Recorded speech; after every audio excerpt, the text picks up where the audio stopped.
Good morning, people. Welcome to We Are the South Stand. Thanks to anyone that joined in for that minute's silence. For anyone that doesn't know, this morning, Diogo Jota, Silva, and his brother, Andre Silva, passed away in a tragic car crash in Spain. Believed that it might have been a blowout on some tyres that caused it. But I think we'll probably find out a bit more later. Diogo Jota, who plays for Liverpool and Spain, and also Portugal, and also used to play for Wolves as well. So to any Wolves or Liverpool fans, our thoughts are with you. Most importantly, I'm going to say as a human being first and foremost, but also as a father and as someone that's been married before. Sad news. He leaves 3 kids behind. Fucking hell, sorry.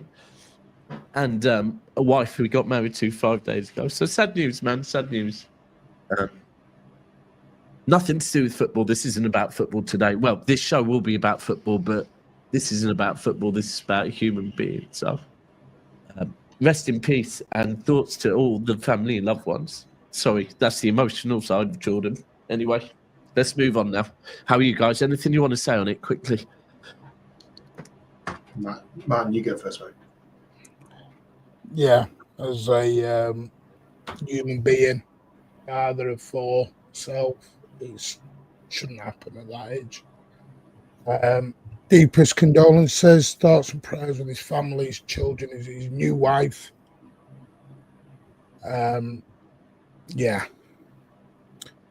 It's I only found out an hour ago myself. I was shocked. Not much more I can say, really. It just brings home there's more to life than football. Yeah, facts. 100%. 100%. Yeah. And just a few things I wanted to add too. Without making this about myself, but these 2 gentlemen here know that certainly been copping a few punches in life at the moment, just with things going on at the moment. But what's happened with Diogo Jota and Andre Silva and their extended family just also shows to you how precious life can be and how important it is how important the bonds are that we make with our friends, with our family, with loved ones, with complete strangers. Yeah. And I do feel that, some of the behavior that some people have been showing, in the football community over recent days, can show that how quickly things can change and how much we forget just how much heart and soul we have to put into things. And, it's, I say this, and I say this from the bottom of my heart, is those that you love, do not take how much you appreciate and how much you love them for granted, because you understand how fragile life can actually be. And tomorrow is never guaranteed. It's never granted to anybody. So I say to everybody out there, please, to all your loved ones, even to people who may have become estranged over time, but, you still hold dear in your heart and things like that. Tell them how much you love them. Tell them how much you appreciate them. Give them a hug. Give them a big old peck on the cheek, peck on the forehead, whatever you do to make them feel special, because it'll certainly make you feel special as well too. And just from the bottom of my heart, my deepest condolences to Diogo Jota, Andre Silva, the extended family, everybody at Liverpool, everybody at Wolverhampton Wanderers, also his boyhood club, I think, was Paços de Ferreira in Portugal, and of course with Andre Silva with his club Penafiel in the 2nd division as well. I'm sure all those fan bases will be feeling and Porto as well. It would be very sorry, mate. Porto as well. And Porto, and Porto as well. They'll be feeling a great deal of sadness, for many, many, many years to come, I believe. So all I say is rest in peace to Diogo Jota and Andre Silva. Yeah. Do you know what? It's thoughts you have in your head, and obviously, apologies if anyone took any offence of me saying, as a dad, I'm not trying to say that I feel it more than anyone else. Trust me, that's not what I'm doing. I'm just, when you are a parent, and do you know what? I'm not married anymore, but still, that feeling when you first get married, and you're looking forward to your life with someone, and then to have that taken away. Mad. Right. And even I was thinking about the footballers, right, that haven't returned to training yet. Right, players that said goodbye to him in, May? And probably you are excited to go back to the training camp and being around, your friends, because you spend a lot of time with them as a footballer. And some of them are now, when they say goodbye to him in May, this is a bit like what you just said there, Pat. They weren't thinking they weren't going to see him in in July, when they returned to training. So they would have said probably exactly like you said, where sometimes you don't get to say goodbye to someone properly. Goodbyes are taken for granted sometimes. And that's the one blessing I always have with my real dad, because my real dad, for anyone that doesn't know, lived thousands of miles away from me for pretty much all my life. And we had a broken down relationship. And I'm so grateful that about a month before he passed away, I reconnected with him and kind of told him how much I've missed him in my life. And I'm grateful to have that. But there's some people that will have never have got to do that with Jota. And it's just sad. It's just sad, man. But anyway, I'm not going to... I don't want to keep going on like this. And please, people, listen, anyone out there as well, so you're aware, this show, we do shows every single morning. We are a Manchester City channel. So please don't think I'm being disrespectful, one, by still doing a show about Manchester City, or two, that I'm trying to jump on any bandwagon. I'm not. I haven't put it in the title, anything like that. This is just, we can't. Yeah. And someone saying, Daps, you put your heart out there, mate, because for me, it's not quite relatable. I've never been married. I've never had kids. I still turn my phone off on Father's Day, just a precaution. But anyway, at the end of the day, yeah, mate, you put your heart out there, and I can only commend you for that. So big up yourself, mate. Thank you. For anyone, this isn't about me, bro. Trust me, this is just raw emotions. This is about when it's relatable, mate. It hits home harder than anything. Yeah, so. Don't be apologising to anybody, and there's no shame in showing your emotion. Yeah. And as for the Daps, do you need therapy? Bro, I've had counselling many, many times. I've had a life coach. I've had it all. And that's probably why I'm good to have this conversation, because for years I didn't. For years, I didn't know what was up with me. I didn't know why I am the way I am. And now I do, because of therapy. So yeah, I've had it. Anyway, let's move on to football. And first thing to say on this is, you've both just said it, but right. I have seen hate on I've just heard about hate towards Ederson and his family. Listen, we are here having debates. Today I am going to probably talk about Ruben Dias as a footballer, right? I'm going to talk about Pep and Pep's loyalties, right? Although today, actually, maybe it makes you think, you know what, maybe do appreciate the ones that are loyal to you, even more so than ever. But, I am going to... But even this comment here, Daps, my anger is at Akanji. This is the key. And Fraser, I'm not singling out. I know you're a very, very good person, Fraser, so please... But... we shouldn't be angry. This is a reminder. We shouldn't be angry. We should be frustrated, because there's a big difference between anger and frustration. And I always say this: frustration is natural. So we can be frustrated at players. We can be frustrated at the manager. We should all have our opinions and share our opinions. But please, people, let's stop this online hate towards him. Martin's just told me about something where on Twitter, I'm not going to say who it is or anyone. Most people in here probably won't even know who it is, because usually the accounts that do the hate have 2 followers, don't have a picture of themselves, and all of that. But anyone giving hate to anyone, and what's happened is, when someone said, nah, I don't do the hate thing, someone has come back to him and said, but if we don't do the hate thing, then how are we going to get our message across? And it's like...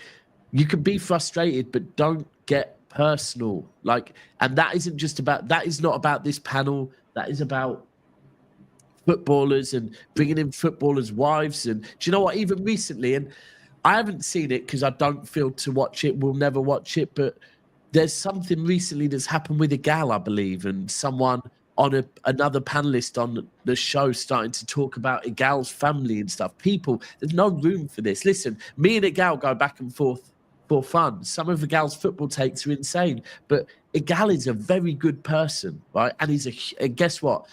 He's another human being. So let's just please, things like this, put everything into perspective, right?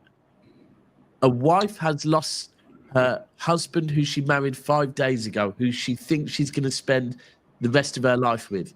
3 young children have lost their father, right? Now, that's going to impact them forever. So people, please just think about things before you... It's good to be kind, you know. It's good to say... Do you know why I love Manchester so much more than I love down south? Because people are friendly and people just say hello to people they don't know, right? Morning! Right? These simple things are free in life, and seeing another person smile. If someone is having a bad day, saying morning to someone could be a complete change to their life, right? Because you don't know what anyone's going through. So please, people, let's just be nice to people, show our respect to people. And one more time, I'm going to say it. Rest in peace, Diogo Jota. Rest in peace. Well done. Well done for that. Let's move on to football talk now. Right then, this is so. We're going to start. By the way, we're going to start the new name of the show next week because I thought wasn't suitable for today, Martin. So we're going to start with that name for next week. Yeah, but Mancunian Way meets the South Stand. Martin, you and I had a chat on Tuesday evening following the game on Monday. Pat, let me get your takes on it firstly. I don't know. I try to put it in the back of my mind already, that performance, but certainly I got the sense that we sort of were played into a false sense of security by Inzaghi's team. We were out-tacticked, out-manoeuvred in a way, particularly from 45 minutes onwards. Not all of the problems have been resolved from last season, but saying that, I did see a lot of positives too. And I do agree with Pep with what he said. There were a lot of positives that weren't existing in last season's performances that we saw against Al Hilal. But saying that too, not taking anything away, at the end of the day, I think Al Hilal were the better team. Yeah.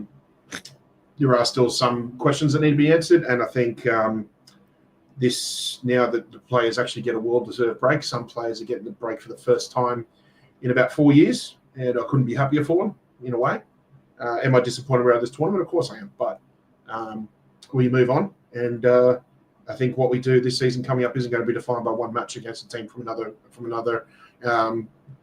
continent, basically. So I've lived with it now. I'm okay with it. I've gotten over it. Let's see what happens what happens in the immediate future. Okay. Yeah.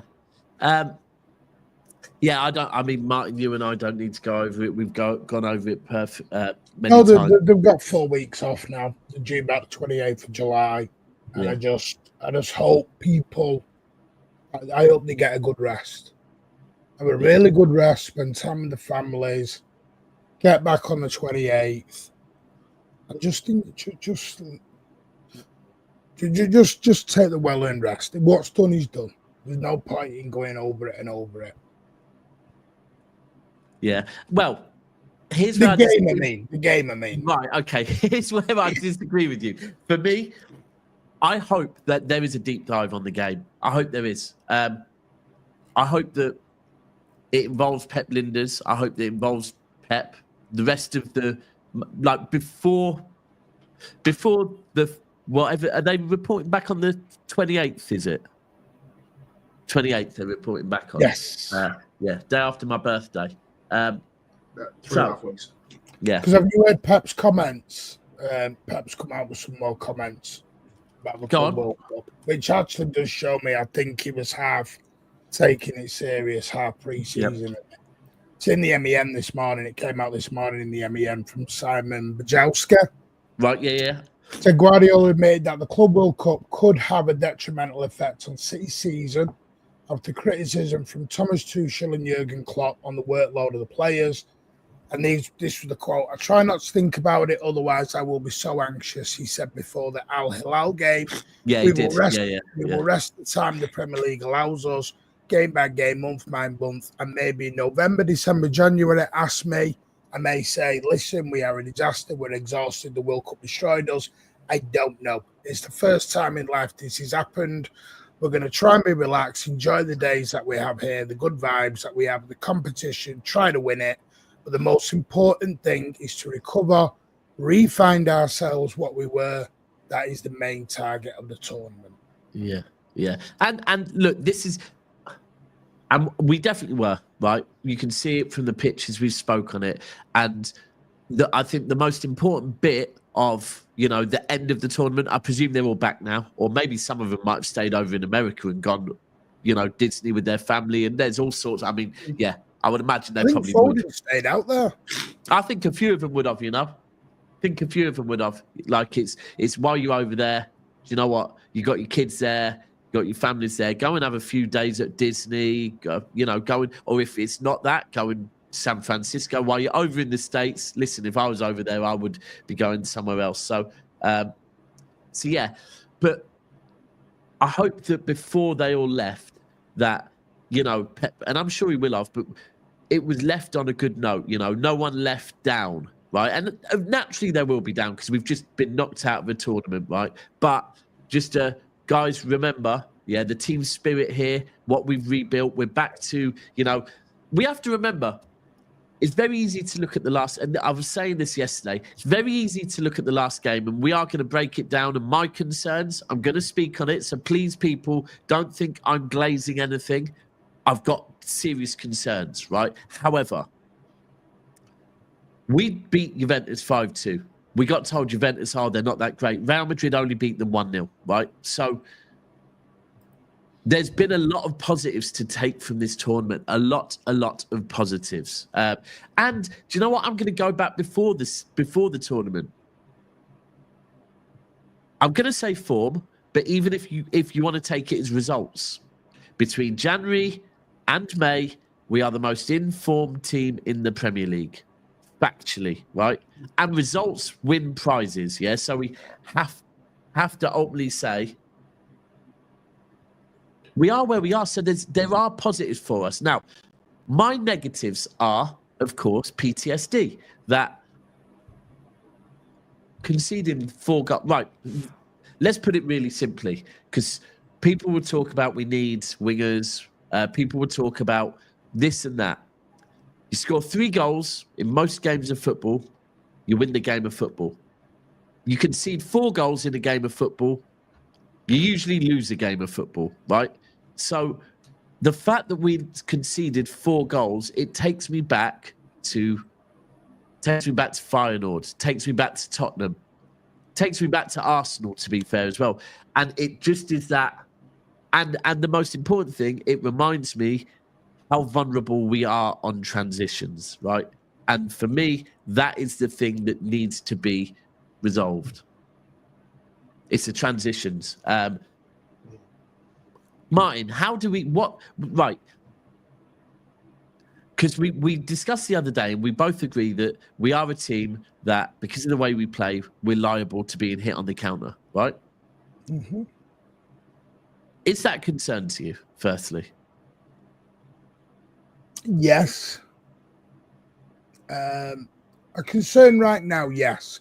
Could it be a concern in the season? It depends if I get Rodri back. If I see the old Rodri and things like that, then no. Hard to say because, like I said, for me, I think we've always been caught in the transition. We just had a Kyle Walker there to mop it up. Yeah. Kyle Walker's no longer there. Yeah, exactly. That's the point. Do you know what? I put this on Twitter. I put this on Twitter yesterday. People always used to say, rival fans. I remember Monts from Big Six Bants and Never Foul always used to say, Kyle Walker is an insurance policy, right? Yes. Right. Yeah. And what I put on Twitter yesterday was, you're right. And currently, Ruben Dias is driving without insurance. Yeah, but the thing is, Kyle Walker's highlights. Sorry, quickly, Martin. If you ever look at like an extended thing of Kyle Walker's highlights, about a third of them were him mopping up stuff on the other side of the pitch to where he normally plays. Yeah.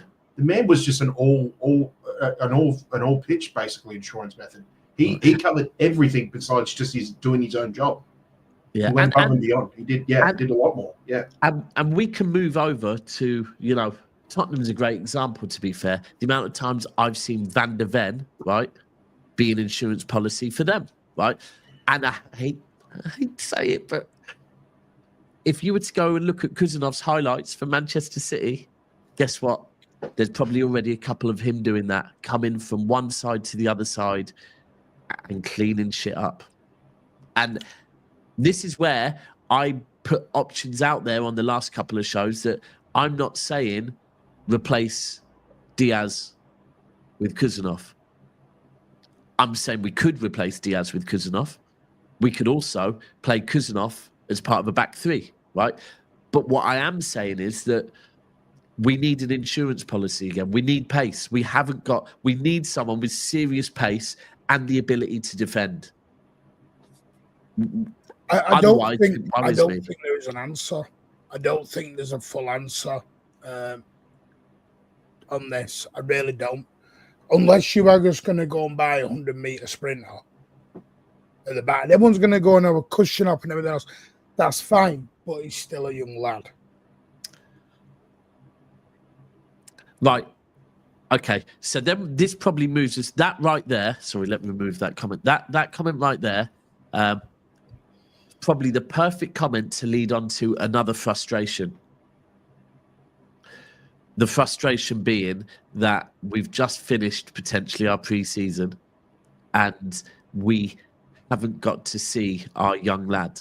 We haven't got to try out the young lad. I have a different take on this that everyone will disagree with, and it's absolutely fine. And like I said, everyone is entitled to an opinion. But I think Khusanov and McAtee were bought a year early. Right. Because other clubs are sniffing around. But Martin, I hear you on that, but I don't see that. Like, that's a bit of information, right? And I appreciate that bit of information. And for people that, just to make it clear, what Martin is saying there is that City basically bought Khusanov a year early because they knew that if they waited, there was other clubs sniffing. So they've been scouting Khusanov, but someone had made them aware that if they did not get him then and there, he might go. Another example, Marmoush. I'm so happy we got Marmoush when we got Marmoush because we would have left him. However, that's a bit of information that's good for everyone to know, but that still doesn't defunk the fact that currently we lack pace in defence and we have him. Why not use him? Why not give him a chance, right? I get that he's coming early, but why not at least give him a chance? Because, like, imagine if you're at home, yeah, and your batteries go on your remote control, right? Mm-hmm. And you're hunting round and you can't find any Duracells, right? However, you have got the same size batteries, but they're Kodaks, right? You know that they run flat a lot quicker, but is it worth giving them a try to see if they work, right? And that's you're thinking short term. Yeah, you're thinking short term. Well, I'm thinking pre-season. Give it a go, right? Pre-season, or even if you don't want to see it as pre-season, and you want to say that it's a tournament. Either way, it's not the most important tournament, right? We know that it's an issue. Just give it a go, right?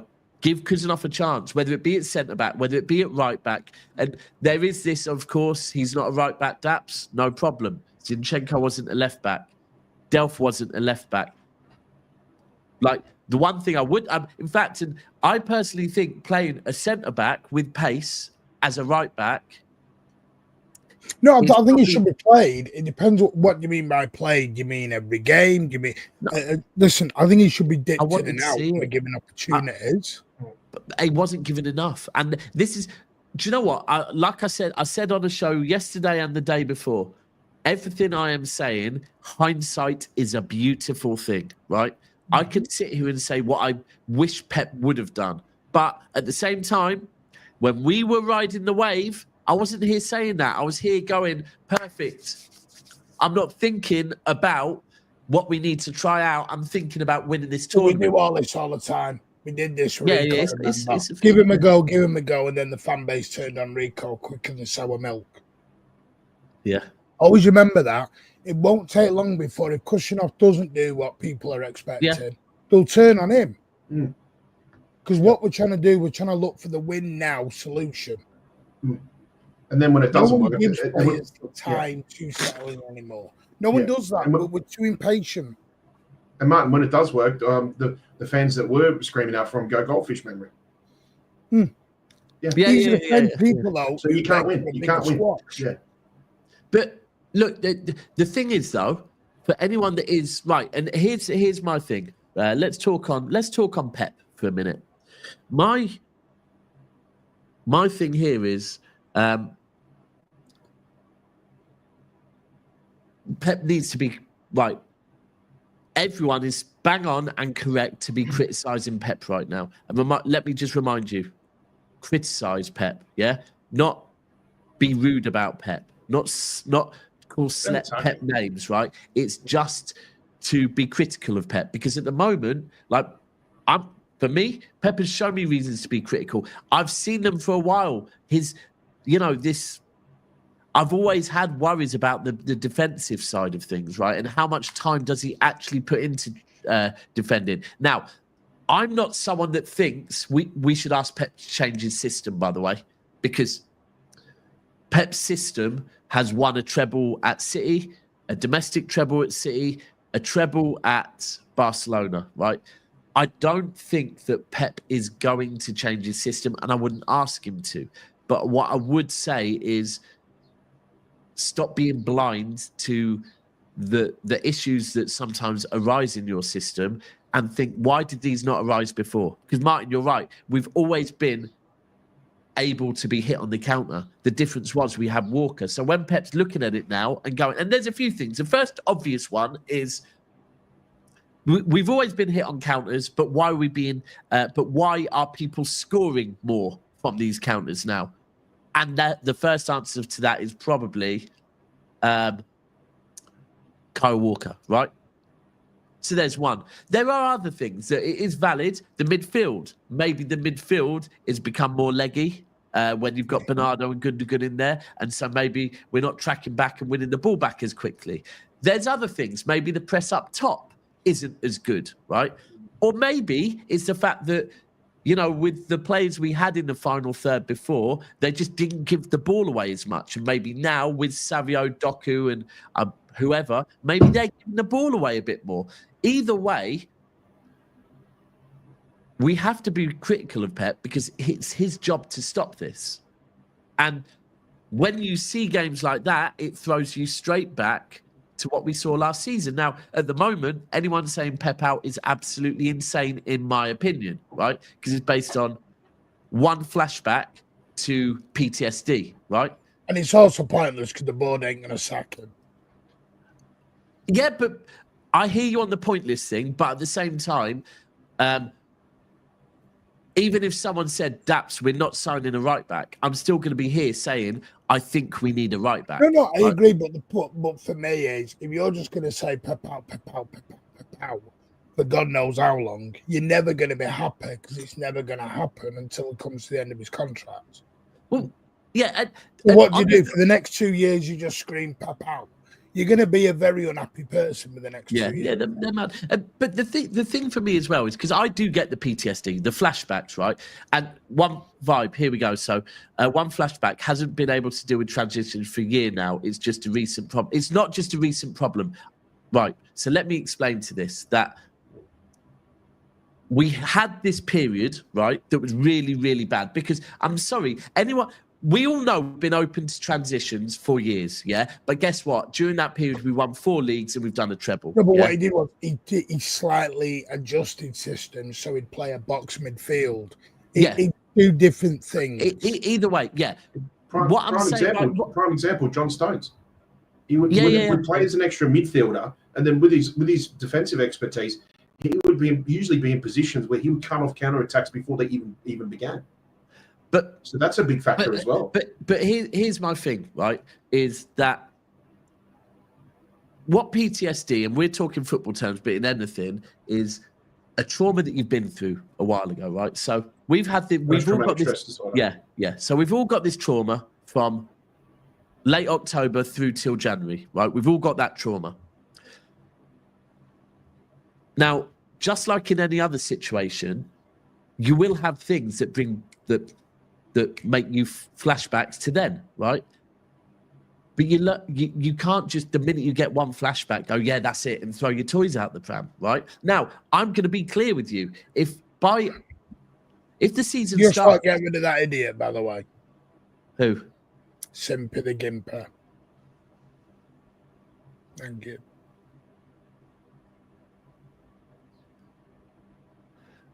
No, he doesn't. Simply as well, by the way. For someone that speaks to Martin away from football, so I'm just going to address this really, really quickly. Trust me, I know Martin's takes on Palestine and everything going on in many different parts of the world, and you would be very surprised if that's what you think, that he suppresses the Free Palestine. Trust me, you have no idea. But what Martin does do is try and keep politics out of football, bro. That's all he does. Because trust me, Martin's view on Free Palestine, I know where it sits. So please, please, please, just because people doesn't want to bring politics into a football show, don't form an opinion on him. If Martin was to be there saying the opposite, okay, no problem. But trust me, I know Martin's take on it, right? And he stands where I stand. He just doesn't want to talk about it on football shows, rightly so. I'm not going to ban you. I'm not going to do anything else. But if I see one more comment, then I will. So for me at the moment with Pep, it's the frustration that right, people think Pep got over it, yeah? So, or could it have been like that it just didn't happen against the first three teams? So people think that, oh no, you know what, Pep changed everything and now he's gone back to how it is. No, maybe Al Hilal just exposed us, whereas the other three teams didn't, right? Either way, Pep needs to do something for me. And my whole thing is that I'm going to be very clear. 10 games into the season, if we're still conceding goals like we did the other day and like we did during that period of November through till January, then I am going to be on shows saying, look, Pep and the board need to have a conversation about maybe it's time that Pep stands down. And I am going to say that, right? I don't know where you two stand on that. If this form continues into the season, would you be saying maybe it is time for Pep to stand down, or would you still be? And by the way, that doesn't mean I'm not backing him. What I'm saying is that maybe it's time for them to part ways. If 10, 15 games into the season, we're still seeing this. For me, I think he gets the season. For you? He gets the season. And then we'll go from there. Listen, I think if it's bad again, I think he'll step down. But it depends. It also depends what your version of bad is. You know what I mean? Yeah. and Daps, you said 6 months. 10, 15 games is nearly half the season. My whole thing is that for Manchester, right, if we have a dodgy first 3-4 months of the season, right? Mm-hmm. And then Pep turns it round February and we end up finishing in the top 4 again. Is that good enough, guys? Because to me, it isn't. I think that's why I agree with Martin in the terms of waiting for the season, because to say that we have a slightly down first half of the season is no different to any other season when we've been successful. Right. And that's where I guess the relevant. Yeah, I hear what you're saying. Barring absolute tragedy like a United level sort of drop off, then it's probably up for discussion. I'm meaning a period. How much is anybody in that position to assume that we're going to do that? No, but here's I'm not even talking results so much, right? I mean, it's the conceding the goals. So a good example is if we lost to Al Hilal 2-1 and it was down to. It was down to an amazing free kick, or just a 2-1. Just say 2-1, 1-0, 2-1, and the same. This goes into the start of next season. I won't be here saying, "Oh shit," it's reminding me of the back end of last season. It's the conceding of goals and looking so damn vulnerable every single time we are countered. It's if I don't think that is being addressed, right? That's where I have to start looking at it and going, do you know what? Well, City have been quite good with goals. We've always been in the top 3 or 4 with goals conceded, or the least amount of goals conceded. Even when we have had these chances. Yeah, generally. But last season, were we? Yeah. I think we were in the top 4 or 5 still. What, for goals conceded? Mm. All right, but Martin, it's still not good enough. I agree. It's still not good enough. It's still not good enough. When you think of some of the seasons we've had in the last 5 years, yeah. Defensively, we've been brilliant, but there is been a drop-off recently. Yeah, all I'm saying on it is, like, I need signs that Pep is picking up on this. I need to see signs like, well, we can't all be here. Everyone can't all be here saying, look, we miss Walker's pace, right? Walker's pace. We can't all be here saying it and then Pep not be noticing it. I need to see that Pep is noticing this and that Pep is and this, when people mention the Pep stubbornness, right? Is that going to be his like? Do you think, Martin, next season we're going to see Gundo and Bernardo in a pivot? No, because I don't think Gundo will be here. Right. And do you think Pep's happy? Do you think that's a Pep decision as well? I don't know. The thing is, I don't know what people are wanting here. This is my confusion. What are people wanting? Because is it win the league, challenge for the league, never concede goals, score 150 goals? You're never going to get a perfection. You are never going to get perfection in this game. Players will have an off day. Teams will have an off day. Teams will have a great day. You'll always get that. And this is where I'm a little bit confused because at the minute, I feel like nothing Pep does is going to be happy for some. Nothing he does. Because I'm telling you, I do feel that. Not I do feel going that to buy another 2 centre-backs. We're not buying another centre-back. No. I don't feel right. I'll be honest with you. I don't think going out and buying a centre back's the option, right? I don't think it's necessarily what we need to do. I think a right back, like, yeah, we and Martin, although I know at the moment maybe it's not looking like we're definitely going to go out and buy a right back, there's still a good chance that we do buy a right back. Listen, I think we should. I do think we should buy a right back, but I'm of the actual belief. Look, just because I want to buy a right back, I'm not sure they'll go and spend 80 million quid on a right back.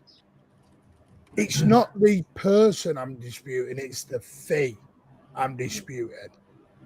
I'm not sure they'll spend it because everyone's got this idea of just chuck 80 million quid because people think 80 million quid's, chump change and it's nothing. And 80 million quid is a lot of money. It's a lot of wonder. And if that goes wrong, all right. So let's move on to something name that people have been talking about. I've got 2 or 3 messages about this. Got to bring this up, yeah. But the thing is, you can't at the minute. This is where people are not. They're either not listening or they're not understanding. Martin. Sorry.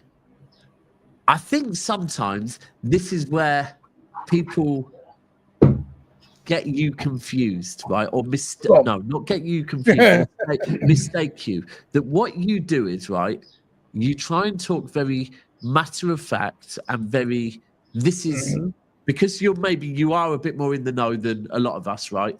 You speak very matter of fact and you speak with, and sometimes by doing that, it comes across like you're shutting down the conversation. No, and I don't mean to do that. I know you don't. We have 33 players right now. We have 19 or 20 foreign players. To bring in a Dumfries, you've got to get a lot of people out first. Right. And I know where you're coming from, and I hear it, yeah? Same as That's what I'm saying. But the same as I was initially with the Morgan Gibbs-White thing, that I was saying, hold on, we do need to, that homegrown quota is a quota that we must tick. It's not tick it if you want and we'll give you brownie points. You have to tick it, right? So I was saying that, but what happens is, and I was getting the same as I think some people do to you sometimes, when you just say that, like, guys, we've got to remember the homegrown quota, people straight away think, right, well, in that case, Daps wants Morgan Gibbs-White. That isn't what I'm saying. What I'm saying is we need to be weary of the homegrown quota. Yeah, that's what I'm saying. What you're saying here is that we're 4 not or 5 steps that have got to happen before we can even get to it. But by doing that straight away, the fact that straight away that was the first thing you said, it's like, okay, well, Martin doesn't think we need a right back. That's what. Oh, no. Again, we do need a right back. And I've told everyone the guy I want, I would like that Vanderson at Monaco. Yeah.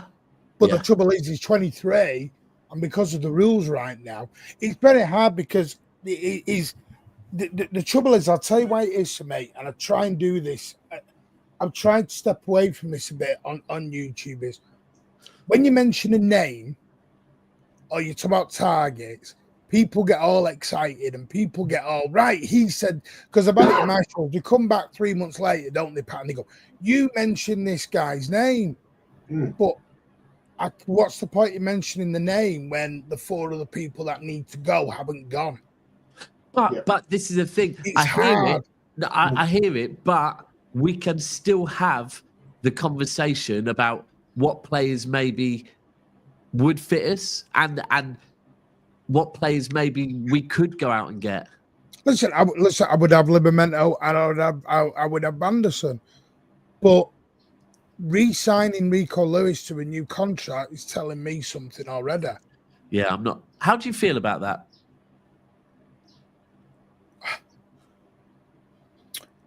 It's telling me I don't think they're going for a right back. How do you feel about that? Martin, stop being politically correct. How do you feel about that? Be honest with me. I'm not overly confident. Hold on. So Rico Lewis, how many years has he got left on his contract? I know Rico watches these sort of things, so that's why I'm trying to, that, Daps, is why I'm trying to keep on the...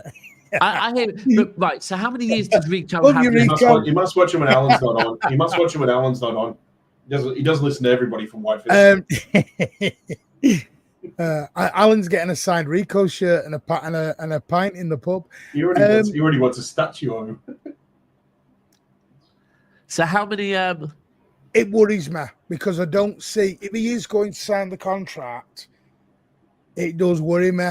It does because I think he needs to improve if he's going to play right back. See, that was honest because for how many years has he got left on his contract? 3 years, I believe. 3-4 years. So he's got 3-4. I had a look at the contract. Let me check Rico Lewis' contract because for me, 30 player contracts. Because Kalvin Philips is here until 2028 up to now. You know that, don't you? I think they need to be very careful with these contract extensions at the moment because I think where we are with the likes of John Stones, where we are with the likes of. I'm not going to say Gundogan so much, but, ultimately, the fact that right now we have a squad where I think deep down, if players didn't have contracts, we'd let them go on freeze, but we're still having to. And look, I know it's a very, very thin line, but... There's also, you got to remember, Daps, I'm just looking now, in 2026, we've got 8 players out of contract. If they don't move on this summer, for example, yeah? 8 players out of contract. So you basically I expect 1 or 2 of these will move on. I expect Gundogan and McAtee to move on, but you've got Bernardo, Silva out of contract, John Stones out of contract, Ederson currently out of contract, McAtee, Ortega, Gundogan, Walker, and Bettinelli. So all 3 of your keepers are out of contract next summer. Yeah. Well, we know the keeper thing's an issue, 100%. No, that's what I mean. So, and from what we're seeing, we are getting a keeper, right? But the whole thing is like. From what I'm seeing, City are getting a keeper. But Rico Lewis is contracted at the club till 2028. There you go. I thought it was 2028. For me, I don't see the rush for Rico Lewis getting a new contract. That worries me. Wages. He's only on low wages, though, isn't he? What, 40k a week or something? I think they're giving him a bump. So let me play devil's advocate here. And does he deserve a bump? Does he deserve a bump? Right? If we don't give him a bump and he leaves, is that an issue? And by the way, playing devil's advocate, listen, everyone knows my opinion on Rico Lewis, and it involves him playing in the midfield. Personally, I'd loan him out, right? And maybe we give him a contract and we loan him out for a season. But I'm not happy going into next season with Rico Lewis as one of my right back options. I don't think it's a positive thing. Right? Do you know what? Let me rephrase that. If we get a right back and we get rid of Núñez, then I don't mind Rico Lewis being a right back option. Same time, I don't mind if we bring in a right back and Núñez is a right back option. But I don't want next season our right back options to be Núñez and Rico Lewis. Yeah. No, and I don't. I would agree with that. I absolutely agree with that. What other major team in UK or Europe has their right back depth as two midfielders? I've told you I want. I want Van der Sar. Yeah. I think Van der Sar is 23 years old, Brazilian international, can do the defensive side and the going forward side. I think he'd be an absolute quality signing. But you're going to need to get 3 or 4 out. Now I'm hoping, we have still got 4 to 5 weeks, and Jack Garney's right. They are going to focus now on outs. Yeah. I think you'll see 4 to 5 outs. And like I said, I do think Gundogan will leave. I think he will. I think McAtee will go. I think Grealish will go on loan. As you know, there's problems with Grealish because Grealish is not overly in the rush to get out the door at the minute, and there's not exactly a queue of teams banging on the door to come and get him. Same with John Stones. Right. Oh, God. I don't want to turn. Right. Could that be because right now, Gundogan, right now, Jack Grealish is in his feelings a little bit. You know what's going on at the minute, Daps. You know the inside of that. And he's currently on holiday a little bit, right? So yeah, and he's doing those Instagram posts where he's like, feel sorry for me, look at me. So I'll be honest with you. Right now, if I did have a job, but right now I was sat in the south of France and every week money was still hitting my bank, right? And no one's really, and a lot of my friends, not necessarily teammates, but a lot of my friends are not playing football and they're with me in the south of France. I'm still getting paid. Then it's very easy for me to go right now. Do you know what? I'm in no rush to go. When it gets to September and all your mates are no longer sat in the south of France and all your mates are playing football week in, week out, and all your mates start talking about, are you looking forward to the World Cup next summer? Oh, that's going to be mint. All of us going away to the World Cup. Yeah, exactly. All of a sudden, then, are you still happy to wait? Or at that point, are you then like, do you know what? It's not so good getting paid every week for doing nothing. I kind of wish I was looking forward to the holiday to the Club World Cup to the World Cup next summer. So I think at the moment, and when people say Grealish is pulling a Maguire, listen, I'm going to be completely 100 with you. Jack Grealish and Jack Grealish's family are very good friends with the Maguires. Very good friends. And not only that, So maybe Harry has told him, bro, just stay put, take the money, and in a year's time or 2 years' time, me and you will just go Saudi. Because Maguire wants to move to Saudi Arabia. This is our own fault, though, that. Yeah, it is our fault. And that's why we need to be careful with contracts. Yeah, we put them. Now, what I will say is what I've seen with the new players coming in, they're putting them on sensible contracts at sensible wages. Yeah. They're not going out. We've always done that. Yeah. Mamouche was different because I think you had to do that to get the type of player that Mamouche is out of the team. Well, there's the Mamouche one. When people talk about his salary, right?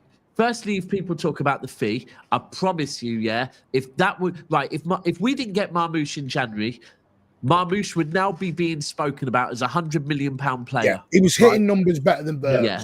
The numbers he was hitting. The fact that Arsenal are sniffing around for a striker, United want a striker, Chelsea want a striker, so many clubs want a striker. If we would have let Marmoush finish the season, it would have been a lot more. Secondly, as far as with the wage, it's a boring conversation, but I'll always say it. Players and players' agents know the player's commercial value, right? And Marmoush's commercial value is cooking, right? In a couple of years' time, maybe 2-3 years' time, he is the golden child of Egypt, right? That's why he's called the Prince of Egypt, right? So that's the reason why he's being paid what he's being paid. And I don't have a go at players getting as much as they can. It's a short career. Let them listen. If we were footballers and we were all right, we'd ask for good money if we can get it.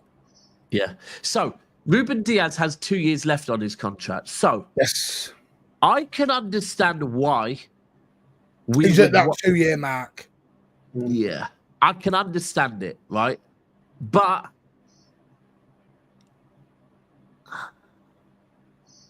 when the news comes out that Ruben Dias is one of our highest paid players, right, that's going to be awkward. Do you know the trouble is with the Dias news? It came out at the wrong time. You want to wear contract extensions off the back of it. See, this is where the club have got to be difficult.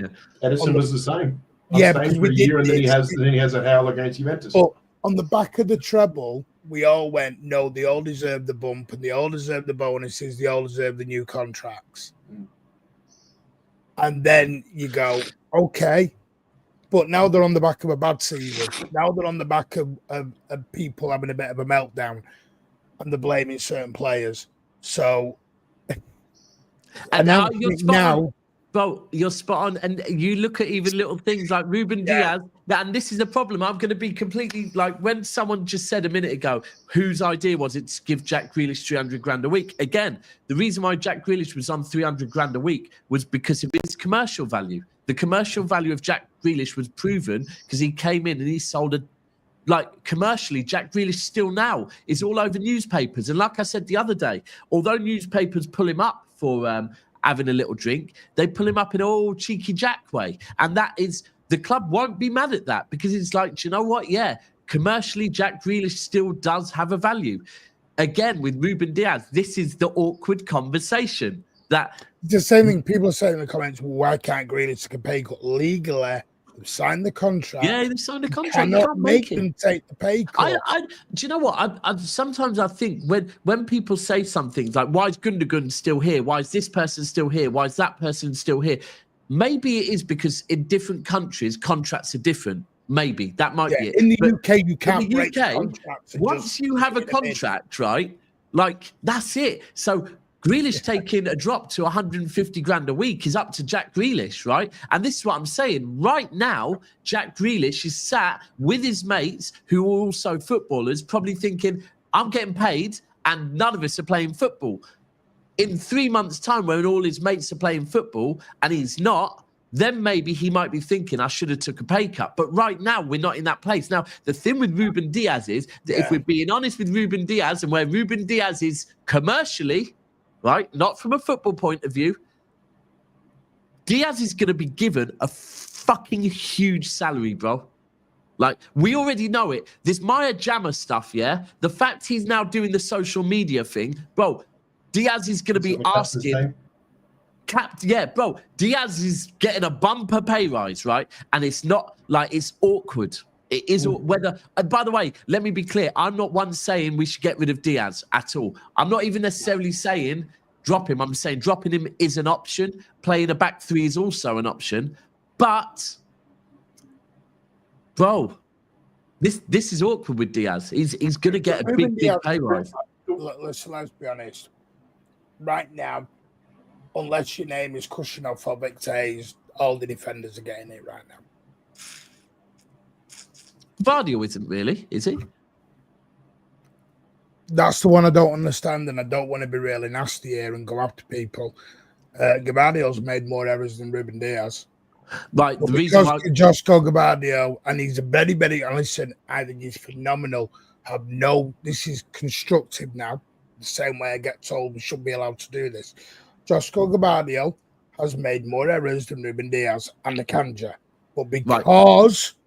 He's got a Martin, nice beard and a nice body. No. I'm not having that, Martin. I'm not. You can't say that he's got a nice beard because Ruben Dias. Because I've had people on my shows. But Martin, you know, any kind of criticism on the hold on, Martin. Firstly, Ruben Dias, yeah. Everyone loves Ruben Dias as far as the female fan base absolutely idolise Ruben Dias, right? But secondly, bro, are you trying to tell me that Guardiola did not outperform Ruben Dias this season? Are you really trying to say that? No, he outperformed him, but he made more errors. Yeah, but he outperformed him. You can make errors, but still you can outperform someone. He completely outperformed Ruben Dias this season. I'm not disputing that. Listen, again, look, people do it in the comments. Guardiola's 22, Dias is 30. Why? This is what we're back into player FC again. No, we're not. No, we're not. Yeah, no, we're not. No, we're not. I'm having. This is me having. I'm having the. Right, hold on. I'm having a conversation with you, not the comments. Yeah, and I'm asking you, like, are you really trying to say that, like, or are you basically? You've done this twice. Are you again turning into a GA merchant?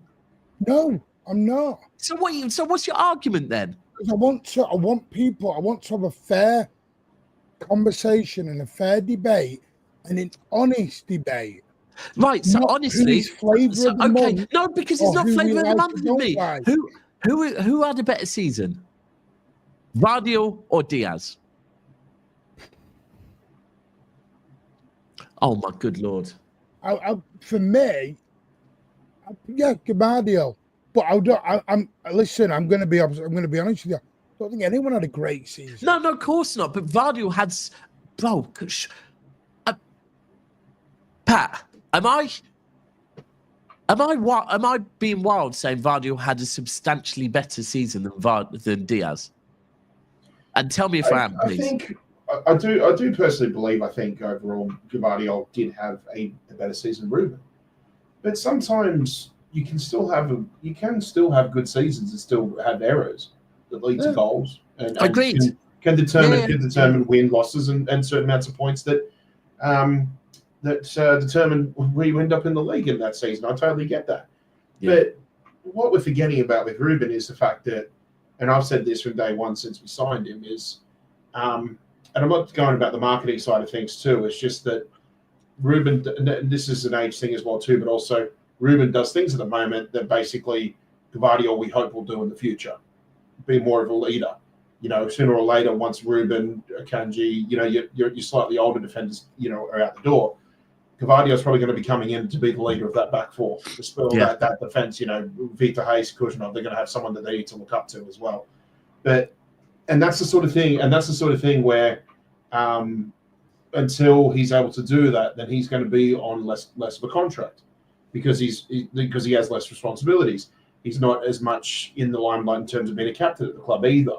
And they're the sort of things that can be factors on getting contracts or getting bumper contracts and things like that too. So, while the young upstart can go and have a very, very good season, at the end of the day, you need somebody there to be the glue of that team, and that is Ruben Dias, or a big part of that is Ruben Dias. So, and let me be clear as well. Sorry, before you go on, what I'm saying is that Ruben, you can say Guardiola had a better season than Ruben, whatever it is, but right now their status in the club, Ruben is in a higher position because of what he is as a player, as a captain, and as a role model for the club.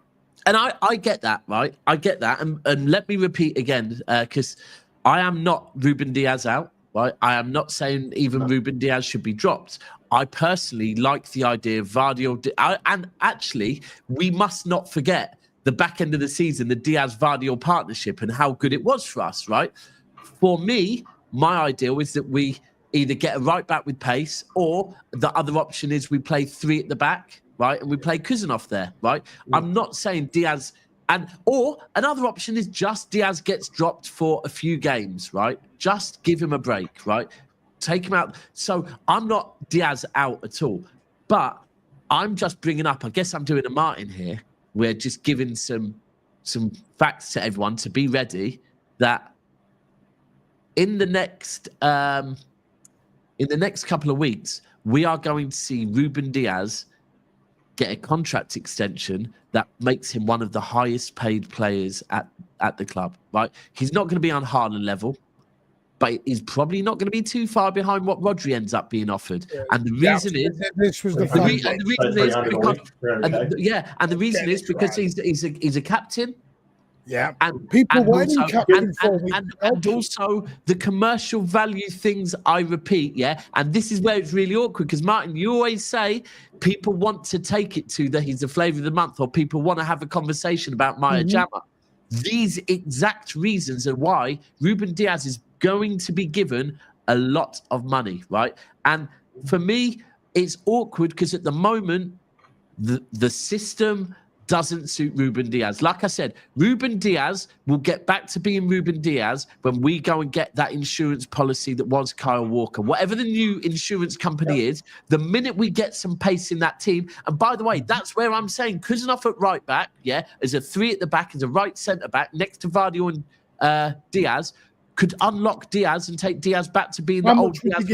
How much would you give him?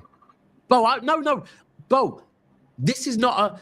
Martin, I'm not getting into that. Asking a question. No, but I'm not getting... You're all defensive today. No. I'm not being defensive, bro. What I'm saying is I'm not getting into that conversation. He has a habit of doing this. Because I know he's going to get what he asked for, yeah? There's going to be negotiations. But I'm not saying he shouldn't. I'm saying it's a very awkward conversation to give someone... No, but again, I'm not. Hold on. You are moving goalposts. We're just having a conversation about the wage, right? And to give somebody a bumper wage and make him one of the highest paid players in the club, yeah, off the back of a season that has exposed him as a liability, yeah, is an awkward conversation. I'm not saying everyone was exposed last season. That's Martin. Yeah. Anybody who gets a contract extension is going to be probably susceptible to the same criticism. But again, when you say everyone is exposed to that, yeah, maybe it was, but Diaz is the one that is a defender, right? And again, I'll go back to how this show started. The biggest issue at the moment, right? So when people say we need wingers or we need... Well, we need to create more. We scored 3 goals the other night, right? 3 goals. Against Feyenoord, we scored 3 goals, right? You win games by scoring goals, or you lose goals by conceding 4 goals, right? Now, if Ruben Dias is the centre-back, yeah, and we concede 4 goals, and Ederson is the goalkeeper, then rightly so, they should be looked at, right? Now, if then you're looking at Diaz and going, you're always playing catch-up because you haven't got pace, you have No. Stop. Look where them goals, that side those go. Where did a lot of Al Hilal's goals come down? Down the right. Our right or there? Their right or our left? No, down their right, our left. Yeah. Who was on our left? One of the goals was through the middle. The rest of the goals were on the right or the No. All right, sorry. Do you want me to list them all then? Sorry, my bad. I thought I could just... Bro, I'll list the whole defence. I'm saying, no, bro, we have to look at the whole. If we concede 4 goals, we have. Sorry, I shouldn't have said his name then. If we concede 4 goals, yeah, we have to look at the defence. Now, firstly, I'm not going to put. You mentioned everyone but 2 players. All right. I just said his name a second ago before you said that. We can look at Aït-Nouri, but again, if in the system we are asking Aït-Nouri to be further up the pitch, I'm not going to look at him because that's a Pep issue. He's asked for that. Bro, Alexander Trent, right? Defensively poor. The best Liverpool was a season that he was allowed to do his job and the manager made sure that players covered him. So our manager must make sure that the players that are there to defend do their job. Ruben Dias, and yes, you're right, Vardy, both of them need to be looked at. Now, the same as with Pep, Pep has credit in the bank, yeah? So did Vardy at the moment, because Vardy's just off the back of 2 good seasons. No, Diaz has because Diaz has credit in the bank from 3 seasons ago. Vardio's credit in the bank is from last season and the season before. Obviously, the club think very different to the fan base than that. Of course, and that's what makes this a beautiful debate. But what I'm saying is Vardy and Diaz and Aït-Nouri were all the defenders at the time, and Núñez. But the system. But we're only labelling Diaz. But this is, I just said that because you have to look at the system and it's how the system exposes people. Right, there's 2 conversations you can have. Either one and usually it's a mix of both. One will be the players, 2 will be the system, right? Now, if we're saying Pep's system, it's always been that way, cool, no problem. Then we have to look at players' suitability to the system, right? The system is going to ask Aït-Nouri to do what Aït-Nouri's been doing, right? The system is going to ask Núñez on the right-hand side, unfortunately, to do what he's been doing, right? So then that removes them. You then have to look at the centre-backs and maybe the DM as well, right? And go, okay, cool. Well, if they're being asked to do that in the system, your job in the system is to do this. Now, again, the reason why Diaz was fine was because Diaz in the system previously had Walker there, right? If we don't have Walker there, Diaz has to accept you might be dropped, mate, because ultimately we ain't got that pace. So the option is Khusanov. Now, if we go and get right back with pace, then Diaz might be unlocked again. That's what I'm saying. But at the moment, Diaz is one that is at risk. He has to be, because he has to be accountable for the defending. Vardiol as well. You're right with Vardiol. Vardiol, Diaz, 100%, both of those 2, their job is to be centre-backs. If they're exposed by Pep's system, they have to be considered. Anyway, we could carry this on for ages, and ultimately, we're not going to get anywhere because, Martin, you're right. The club are going to do what they want. No, and listen, we can have a debate. What I don't like, this is me, is we're pinning it all on just certain players. And the defence is a whole combination. And the manager. And a lot of their goals were coming down. And the manager. Yeah. It was coming down our left. But that's also, too, if you want to pin it on certain players. Our 2 left defenders were Gabardio and Aït-Nouri. Oh, so you're putting it on Vardiol, but like I said, credit in the bank, because for ages we've been saying. I'm not doing. I'm no doubts. Please listen. Sorry, I need to go. I've got an appointment in 5 minutes, and it's 20 minutes away. So, but no, look, I just wanted to. This is the key as well. Say a couple of things.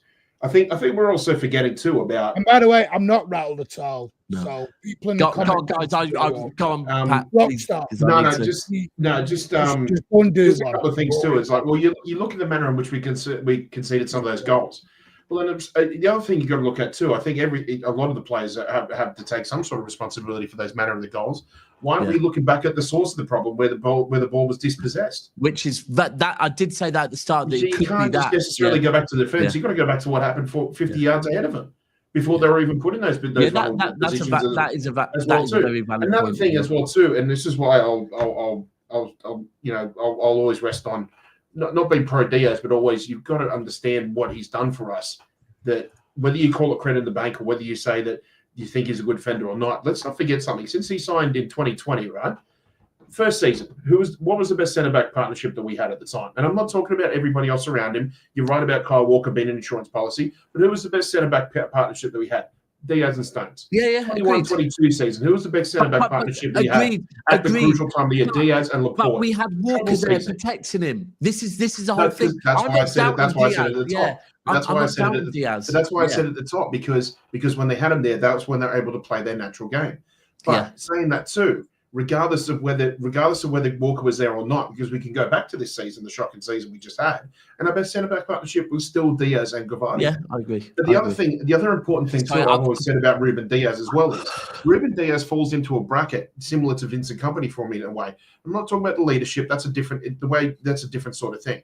But what I'm saying is that when Pep came into Manchester City, the way he sort of looked, I think the way he came into English football and saw how defending is different to what it ever was in Germany or what it ever was in Spain, he understood that it's not necessarily all about having 4 ball-playing centre-backs or 2 ball-playing centre-backs, a left-back and a right-back. Sometimes you need someone to do a little bit of that dirty work because the way English football is played a lot different to what it is in the continent. And I think the way that he was able to utilise Vincent Kompany in a way where he was still able to be a respectable ball-playing centre-back but still be an absolute enforcer, a leader and a captain, I think Ruben Diaz has sort of reflected that in a way too. Yes, he was never Pep's first choice for a new centre-back. You know, after Vinny left and Laporte got injured, it was meant to be Koulibaly and it was meant to be Jules Koundé. Probably better suited to his style of play as well too. So in a way, he was third choice. But what I'm saying is that Ruben Diaz is not a ball-playing centre-back, but he still wanted him in that. He wanted him in that team to play that Vincent Kompany type of role. I agree with you, Pat. Can we pick this up tomorrow?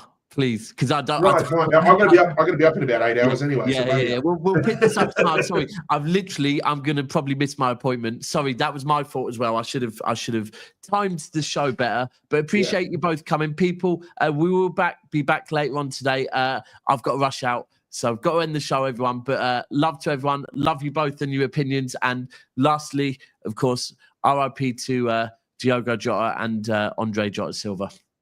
Love. Rest in peace.